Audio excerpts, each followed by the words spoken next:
Good morning students, welcome once again in Eklavya International Online Classes. In the previous video lecture, I have given you the revision of the chapter number 4. Up to chapter number 4 we have done, and I suggested to you that you will do the index question and back questions of the NCERT book, and if you have any queries in them that you can ask to me on my WhatsApp number. But up to now I didn't have any query about the questions of index and back, but if you are solving the questions, then take the help of the Examedia and also exemplar of the science, because much more questions are given in both the books and many types of questions are also given. So take the help of these books also. Today we are going to start the chapter number 5, that is classification of the elements, periodic classification of the elements. First we will talk about the elements, how many elements are in the nature, and after that we will talk about classification, why the classification is needed. जब अपन पहले classification की तरफ जाते हैं कि बात करने के लिए जाते हैं क्लासिफिकेशन की, then you will get that in the nature up to now 118 elements are existing, about 118 and much more also have discovered just now, but not given the name of them. इनमें से अगर बात करें natural elements की, तो 94 जो है elements वो नेचुरल है, और उसके बाद जैसे जैसे साइंस ने डिस्कवर किया है तो उसके बाद ह्यूमन मेड कई एलिमेंट्स भी बनाए गए हैं in the laboratory conditions. Means some elements are synthesized and 94 elements out of 118 और 120 हो चुके हैं. तो उनमें से अभी तक 94 जो हैं वो नेचुरली अकर हुए हैं, बाकी को by the combination of the different elements. क्योंकि आपको पता है एटॉमिक मास अगर आपको पता है और अगर एटॉमिक नंबर आप कंसीडर करें तो दो एलिमेंट्स के एटॉमिक नंबर को कंबाइन करके तीसरा एलिमेंट आप क्या कर सकते हैं, फॉर्म करने की कोशिश कर सकते हैं, ट्राई कर सकते हैं. लेकिन वो सक्सेसफुल भी हो सकता है, नहीं भी हो. तो ऐसी कंडीशंस के अंदर, यानी ह्यूमन मेड कंडीशंस के अंदर, लैबोरेटरी कंडीशंस में बहुत सारे जो एलिमेंट्स हैं वो बनाए गए हैं आफ्टर द यूरेनियम बेसिकली, जिनको अपन पैरा यूरेनियम एलिमेंट्स भी कहते हैं. यूरेनियम जो है वो 92 नंबर का एलिमेंट है आपका. तो उसके बाद वाले जो मोस्ट ऑफ एलिमेंट्स हैं, जनरली ज़्यादातर एलिमेंट्स जो हैं सारे के सारे यूरेनियम के बाद वाले वो सिंथेसाइज्ड हैं, या यूँ कहते हैं कि ह्यूमन मेड है. तो 94 एलिमेंट्स अपन क्या कहते हैं कि नेचुरली अकर हैं इन द नेचर, और बाकी सारे क्या किए गए हैं बाय द ह्यूमन मेड किए गए हैं इन द लैबोरेटरी कंडीशंस. तो 11 out of 118 we can say that 94 elements are naturally occurring in the nature and rest of all are human made. अब जब अपन बात करते हैं क्लासिफिकेशन की, तो क्लासिफिकेशन क्यों ज़रूरी है? बहुत कॉमन सी बात है कि अगर आपके पास कोई भी थिंग्स हैं, कोई भी आर्टिकल्स हैं, अगर आप उनको रफली ऐसे ही मैच करके ऐसे ही डाल देंगे, तो अगर मान लीजिए किसी भी थिंग की या किसी भी आर्टिकल की जब आपको नीड होगी, तो आपको पूरा का पूरा वो जो हिप आपने लगाया है उसके अंदर से आपको क्या करना पड़ेगा, उसको ढूंढना पड़ेगा. यानी बहुत ज़्यादा टिपिकल होने वाला है ये वाला प्रोसेस, जिसके अंदर आपको एक आर्टिकल को ढूंढना पड़े, वो भी 118 या 120 एलिमेंट्स के बीच में से.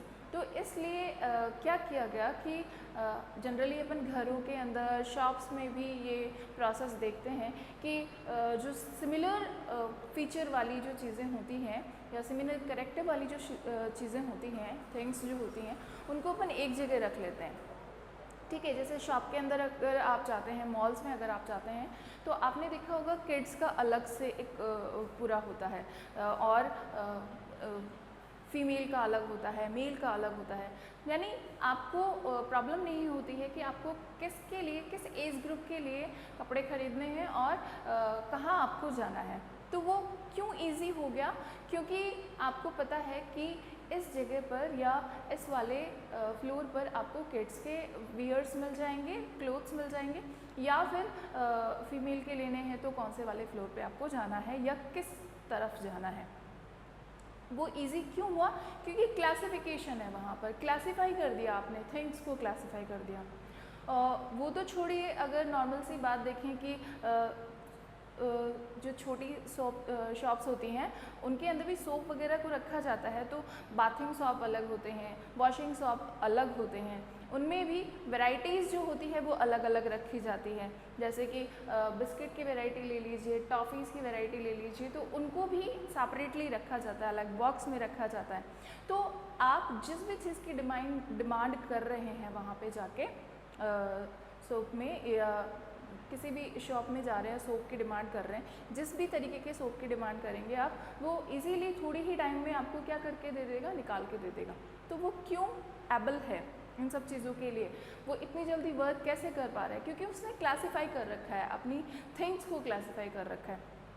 इमेजिन करके एक चीज़ के बारे में कि वो सारी की सारी वैराइटीज़ ऑफ दी सोप की मिक्स करके रख ले, तो आप जिस भी वैरायटी को आप मांगेंगे, क्या वो हैंड टू हैंड उसी टाइम निकाल के दे पाएगा? नहीं दे पाएगा, क्योंकि इतना सारा ढेर उसके पास होगा सोप वैरायटी का कि उसमें से एक पर्टिकुलर सोप को निकाल के देना थोड़ा टिपिकल हो जाएगा।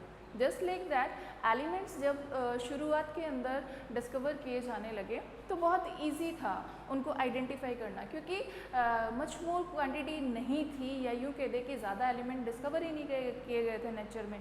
लेकिन जैसे जैसे इनकी डिस्कवरी बढ़ती गई, जैसे जैसे और ज़्यादा एलिमेंट्स आने लगे, प्लस फीचर्स जो थे वो डिफ़र होने लगे, तो उसके बेस पे देखा गया कि एक पर्टिकुलर एलिमेंट को अगर आपको आइडेंटिफाई करना है, एक पर्टिकुलर एलिमेंट को आपको डिफ़ाइन करना है कि कौन सा वाला एलिमेंट आप ले रहे हैं, कौन से वाले एलिमेंट को आपको as a practical, as a laboratory condition use करना है, तो उसके लिए थोड़ी आपको डिफ़िकल्टी या प्रॉब्लम महसूस होगी उस टाइम पर। तो साइंटिस्ट ने क्या कहा कि एलिमेंट्स जो डिस्कवर किए जा रहे हैं उनको सिमिलर या फिर डिफर कैरेक्टरिस्टिक या प्रॉपर्टी के बेस पे क्या किया जाए, ग्रुपिंग की जाए, यानी ग्रुप्स बनाए जाएं उनके, ताकि हम इजीली एलिमेंट्स को उनकी फीचर्स के अकॉर्डिंग या फिर कैरेक्टर्स के अकॉर्डिंग आइडेंटिफाई कर पाएँ।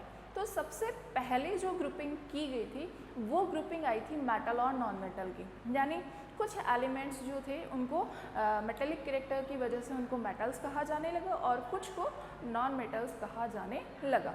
लेकिन उनमें भी फिर एलिमेंट्स के अंदर वेरिएशन आने लगा, साइज़ वेरिएशन था, मास वेरिएशन था। तो साइंटिस्ट ने सोचा कि ये तो मतलब कि एक डेफिनेट क्या नहीं हो सकती, क्लासिफिकेशन नहीं हो सकता। तो क्लासिफाई करने के लिए, एलिमेंट्स को क्लासिफाई करने के लिए जो सबसे पहले साइंटिस्ट थे उन्होंने जो क्लासिफिकेशन दिया वो था उनके एटॉमिक मासेस के बेस पे। कौन कौन से क्लासिफिकेशन आए, किस तरह से क्लासिफिकेशन हुआ एलिमेंट्स का, और एट लास्ट जो पीरियोडिक टेबल बनी वो कैसे बनी, इसके बारे में इस चैप्टर के अंदर अपन डिस्कस करेंगे। तो सबसे पहले जो क्लासिफिकेशन आया था, किसने क्लासिफाई किया था एलिमेंट्स को, वो थे डॉबेराइनर, जॉन वुल्फगांग डॉबेराइनर। उसके बाद आए थे न्यूलैंड्स आए थे, ठीक है, उसके बाद मैंडलीव्स थे, ठीक है, उसके बाद हेनरी मोजले जिन्होंने अपनी कौन सी दी है, मॉडर्न पीरियोडिक टेबल दी है। तो ये जो क्लासिफिकेशंस आए हैं, इन क्लासिफिकेशंस का बेस क्या है, किस बेस पे उन्होंने एलिमेंट्स को क्या किया है, क्लासिफाई किया है, और क्लासिफिकेशन के सपोर्टेशन में कौन कौन सी चीज़ें आ रही हैं, और ऐसी कौन सी बैकड्रॉप या यूँ कह दे कि उनके अंदर ऐसा कौन सा एलिमेंट रह गया था या ऐसा कौन सा ड्रॉबैक रह गया था जिसकी वजह से पहले वाले क्लासिफिकेशंस को नहीं माना गया, और अब जाकर हम जो मॉडर्न पीरियोडिक टेबल है उसको हम रिगार्ड करते हैं या उसको हम फॉलो करते हैं। तो इसका मेन रीज़न क्या था उसके बारे में भी अपन डिस्कस करेंगे। कौन कौन से क्लासिफिकेशन किस किस रिगार्डिंग लिए गए वो भी अपन इसके अंदर डिस्कस करेंगे। तो आज अपन डिस्कस करने जा रहे हैं डॉबेराइनर्स ट्राइड्स। डॉबी राइनर ने जो पहला क्लासिफिकेशन आया था वो किसका आया था? जोहान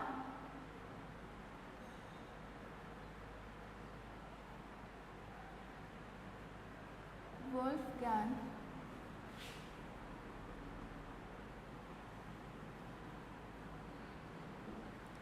डॉबी राइनर का। इन्होंने जो क्लासिफिकेशन दिया था वो दिया था 1817 में।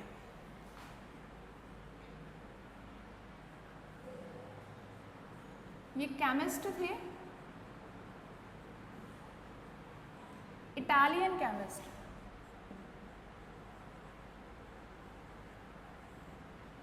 और इनके जो क्लासिफिकेशन है उनको कहा जाता है डॉबी राइनर ट्रायड क्लासिफिकेशन।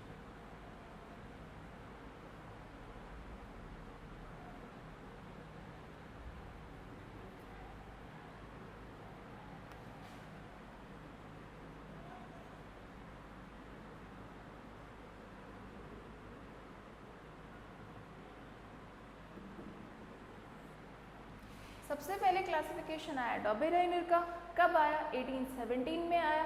कहाँ के थे? सॉरी, इटालियन नहीं थे, जर्मन थे।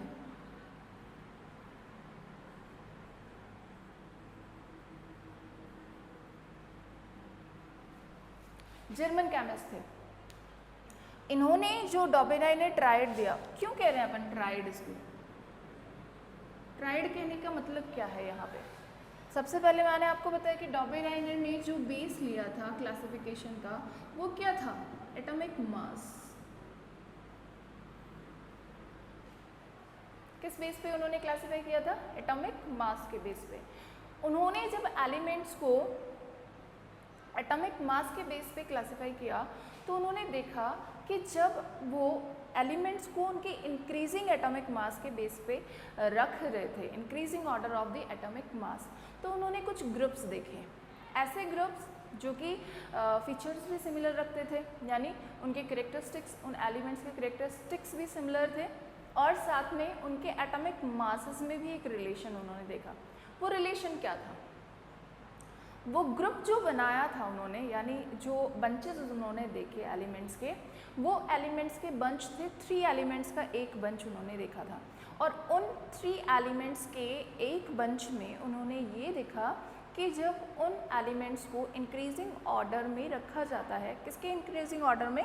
एटॉमिक मास के इंक्रीजिंग ऑर्डर में जब उनको रखा जाता है, तो जो मिडल वन एलिमेंट होता है उन 3 एलिमेंट्स के बंच में, जो मिडल वन एलिमेंट होता है उसका atomic mass rest of the 2 जो एलिमेंट्स रह गए हैं उन रेस्ट ऑफ द 2 एलिमेंट्स के एवरेज के बराबर आता है। अप्रॉक्स उतना आता है, यानी पॉइंट्स में कम ज़्यादा हो सकता है, 1 म्यू ऊपर नीचे हो सकता है, बट अप्रॉक्स उतना ही आएगा।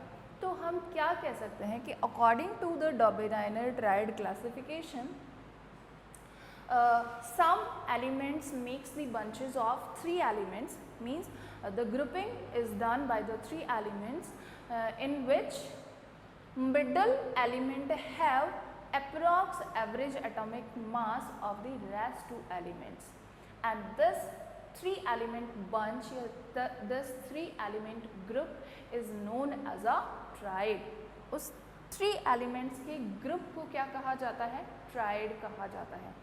और उसका स्पेसिफिक जो फीचर है वो आपको पता ही है कि एटॉमिक मास के इंक्रीजिंग ऑर्डर में जब उनको अरेंज आप करेंगे तो फर्स्ट और थर्ड एलिमेंट के एटॉमिक मास का एवरेज लेने पर मिडल वन एलिमेंट का एवरेज मास ऑटोमेटिकली आपको गेन हो जाएगा। ठीक है, तो ये जो क्लासिफिकेशन था वो डॉबी राइनर ने दिया था। किस तरीके से उन्होंने अपने इन ट्राइड्स को एक्सप्लेन किया वो देखिए। एक एग्जांपल लेते हैं ट्राइड का।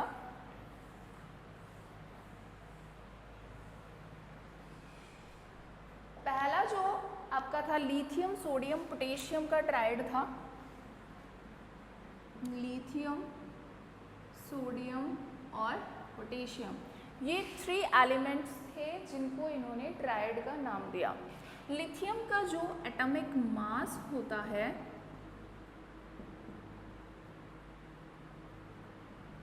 वो होता है 3.9 म्यू।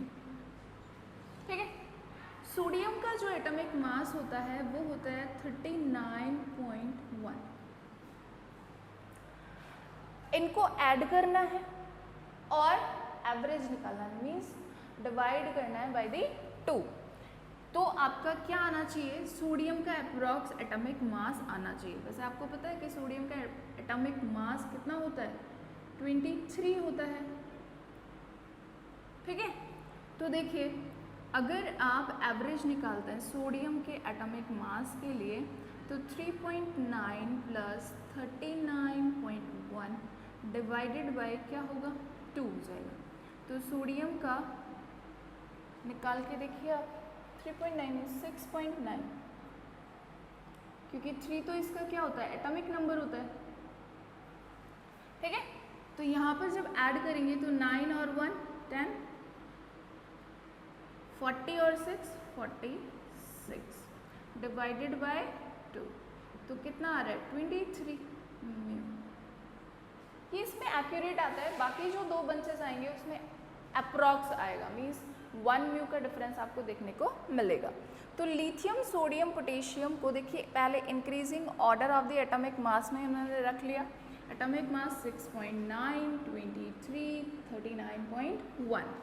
लिथियम का एटॉमिक नंबर होता है 3, लेकिन इसमें जो न्यूट्रॉन नंबर होता है वो डिफर होने की वजह से ये क्या लिया जाता है 6.9। जैसे अपन मानते हैं कि proton plus neutron will be the atomic mass, तो न्यूट्रॉन नंबर डिफर होता है।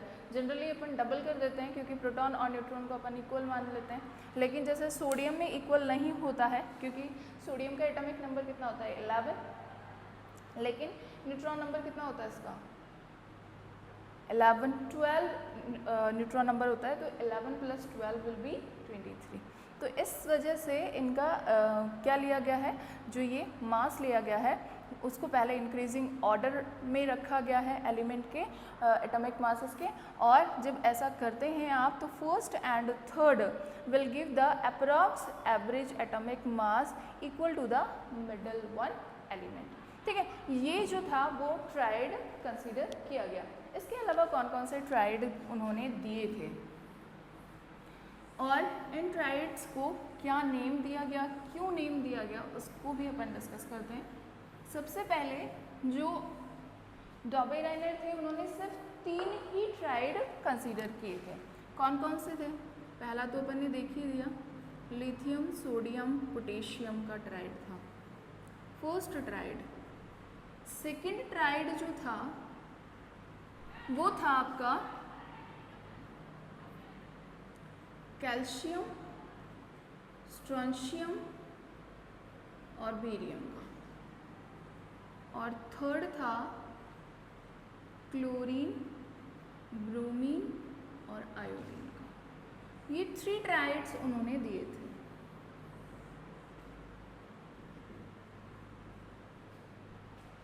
जनरली कई बार क्वेश्चन यही से राइज हो जाता है कि मल्टीपल चॉइस में भी पूछा जा सकता है which one is not the Dobereiner tried.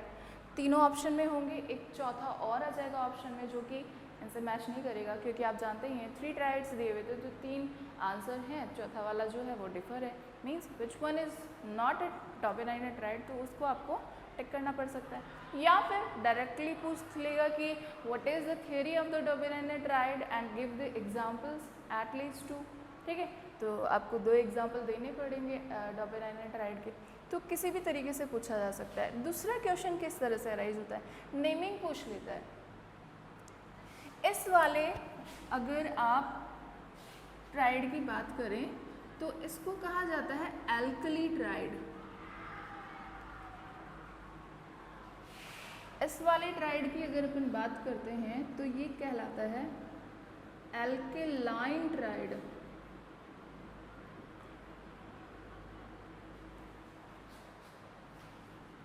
और इस वाले की बात करें तो ये कहलाता है हैलोजन ट्राइड।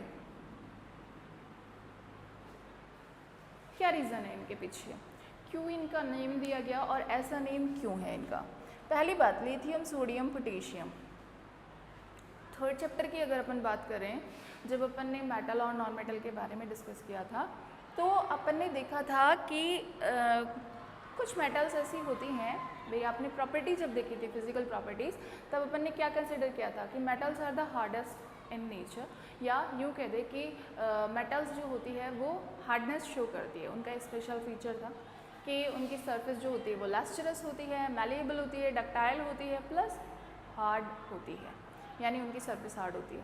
लेकिन उसमें अपन ने एक्सेप्शन जो देखे थे वो कौन कौन से थे? यही तो थे, लिथियम, सोडियम, पोटेशियम, जिनको अपन कैरोसिन में डिप करके रखते थे, क्योंकि ये मोस्ट रिएक्टिव मेटल्स में से आते हैं और अगर इनको अपन एयर में छोड़ दिया जाता है तो ये फायर कैच कर लेते हैं, इसलिए इनको इमर्स्ड रखा जाता है किसमें? कैरोसिन में। और ये हार्ड नहीं होती है, और ये कैसी होती है? Easily cut by the knife, यानी आप इनको स्मूथली नाइफ की हेल्प से क्या कर सकते हो? कट कर सकते हो। तो जाहिर सी बात है कि ये मेटल्स के ऐसे एग्जाम्पल्स में से हैं जो कि मेटल से डिफरेंट नेचर शो करते हैं। लेकिन जब इन्हीं की प्रॉपर्टीज़ को अपन ने फर्दर ऑन फिर से डिस्कस किया था, तब अपन ने एक और बात करी थी कि ये बहुत जल्दी से वाटर में डिज़ोल्व हो जाते हैं, और वाटर में डिज़ोल्व होने के बाद इनसे निकलने वाली जो हाइड्रोजन गैस होती है वो क्या कर लेती है? फायर कैच कर लेती है, जिसकी वजह से सोडियम को अगर आप पानी में डालते हैं तो आग लग जाती है। मीन्स ये इजीली डिज़ोल्व हो पाते हैं किसके अंदर? वाटर में। और इनके जो मेटल ऑक्साइड होते हैं वो वाटर में डिज़ोल्व होने के बाद क्या बना देते हैं? बेसेस बना देते हैं। और एक और डेफिनेशन जो अपन ने कंसिडर की थी कि ऐसे मेटल ऑक्साइड या ऐसे बेसेस जो कि वाटर में डिज़ोल्व हो जाते हैं उन्हें क्या कहा जाता है? एल्कली कहा जाता है। मीन्स बेसेस जो होते हैं वो सारे के सारे OH ग्रुप को इंटीमेट करते हैं या बताते हैं कि OH ग्रुप जिसमें भी होगा वो बेस से कोरिलेट करेगा। हाइड्रोक्सिल समूह जो है, फंक्शनल ग्रुप जो है हाइड्रोक्सिल वाला, OH वाला, वो किसको OH माइनस जो है वो किसको कंसीडर किया जाता है? किसके साथ? मेटल के साथ अगर वो जुड़ा हुआ है तो उसे बेस कंसीडर किया जाता है। Some of the bases are dissolve in water, some of bases are not able to it. तो जो डिज़ोल्व हो पाते हैं उनको एल्कली कहा जाता है। तो ये इजीली डिज़ोल्यूबल है, इसीलिए इनको क्या कहा जा रहा है? एल्कली। क्यों कहा जा रहा है? क्योंकि ये वाटर में डिज़ोल्व होने के बाद क्या बनाते हैं? बेस बनाते हैं। Sodium hydroxide most pH value वाला बेस होता है। NaOH का जो pH वैल्यू होता है वो कितना होता है? 14 होता है। अब आपको रीमेमोराइज करनी पड़ेगी सारी की सारी चीज़ें जो थर्ड चैप्टर में आप पढ़ चुके हैं। तो सोडियम हाइड्रोक्साइड KOH भी तो फॉर्म होता है, पोटेशियम हाइड्रोक्साइड वाला बेस, और वाटर में डिज़ोल्यूबल है इजीली, तो इसीलिए इनको इसमें लिथियम हाइड्रोक्साइड बन जाएगा। तो ये सारे के सारे इसलिए एल्कली ट्राइड कहलाते हैं क्योंकि इनका नेचर कैसा है? एल्कली है। एल्कली मीन्स बेसिक नेचर है, प्लस ये वाटर में डिज़ोल्व हो पाते हैं। दूसरा अगर इसकी बात करें तो ये भी तो क्या है? मेटल्स ही हैं, और अगर मेटल है तो वाटर में डिज़ोल्व होने के बाद बेस तो देना ही है, क्योंकि अपन ने पहला जो डिफरेंस किया था केमिकल प्रॉपर्टीज़ के बेस पे वो यही तो था कि मेटल को बर्न करने के बाद मेटल ऑक्साइड जब बनता है तो उसको वाटर में डिज़ोल्व करने से वो कैसा नेचर शो करते हैं? बेसिक नेचर शो करते हैं। और नॉन मेटल्स का क्या देखा था कि अगर उनको बर्न करके वाटर में डिज़ोल्व करोगे तो वो एसिडिक नेचर शो करेंगे। तो ये भी बेसिक नेचर वाले तो होंगे, लेकिन इनको इसीलिए अल्कलाइन ट्राइड कहा गया क्योंकि इनकी रिएक्टिविटी इनकी बजाय क्या होती है? कम होती है। भाई अब आपने देखा था कि सोडियम पोटेशियम कोल्ड वाटर से ही रिएक्ट कर लेता था, कैल्शियम भी कोल्ड वाटर से रिएक्ट करता है, बट इसके अंदर बनने वाली हाइड्रोजन फायर कैच नहीं करती है। तो इनका नेचर भी, इनके ऑक्साइड का नेचर भी कैसा होता है?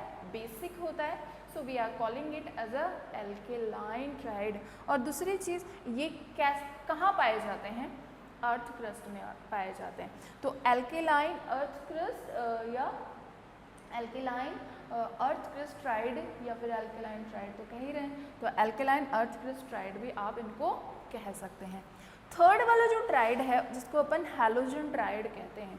हैलोजन दो वर्ड से मिलकर बना हुआ है, एक है हेलो और दूसरा है जन, ठीक है। तो मीनिंग क्या है, हेलो का मतलब होता है सॉल्ट और जन का मतलब होता है प्रोड्यूसर,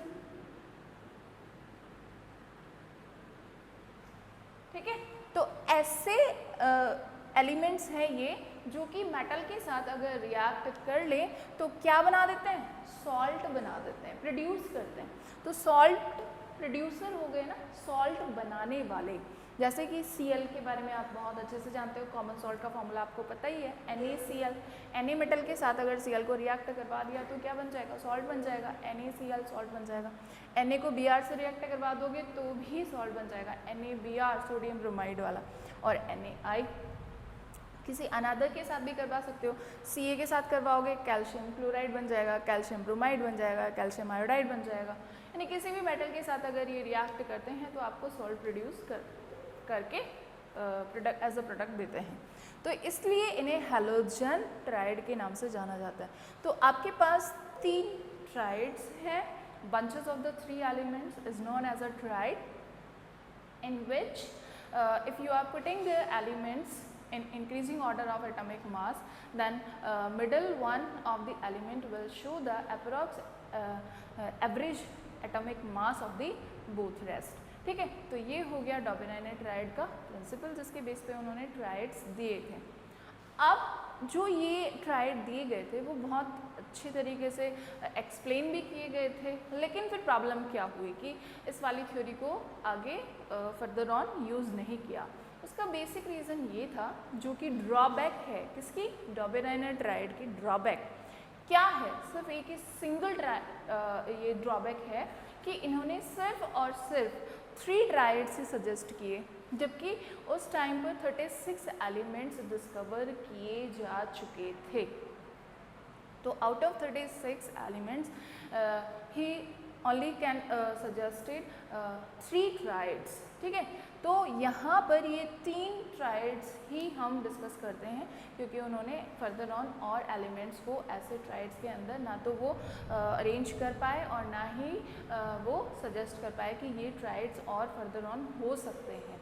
तो ये सबसे बड़ा ड्रॉबैक था उनका डॉबेनाइने ट्राइड्स का। तो डॉबेनाइने ट्राइड्स के अंदर जब अपन बात करते हैं कि क्या क्या होते हैं, कौन कौन से क्वेश्चन अराइज होते हैं, तो सिंपली प्रिंसिपल आ जाएगा कि किस तरह से ट्राइड दिया, दूसरा ट्राइड्स के नेम्स पूछ लेगा, तीसरा ट्राइड्स के एग्जाम्पल्स पूछ लेगा और फोर्थ ड्रॉबैक पूछ लेगा। तो आज आपको क्या करना है, इंट्रोडक्शन लिखना है चैप्टर का और उसके बाद डॉबेनाइने ट्राइड को कंसीडर करना है। इससे रिगार्डिंग क्वेश्चंस आप देखिएगा, पीछे की तरफ आपको क्वेश्चंस मिल जाएंगे, तो उनके आंसर्स करने की कोशिश कीजिएगा।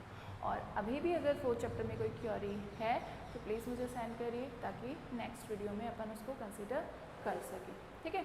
और अगर आपको प्रॉब्लम चल रही है फिज़िक्स के रिगार्डिंग भी, तो भी आप मुझे मेरे व्हाट्सएप नंबर पे सेंड कर सकते हैं, ठीक है। तो आज के लिए इतना ही। नेक्स्ट टॉपिक जो आपका है न्यूलैंड्स ऑक्टेव्स वाला, वो नेक्स्ट वीडियो में लेंगे, तो थोड़ा स्टडी करिएगा उसको, चैप्टर को, और प्रॉब्लम्स मुझे भेजते रहिएगा। Thank you and have a nice day.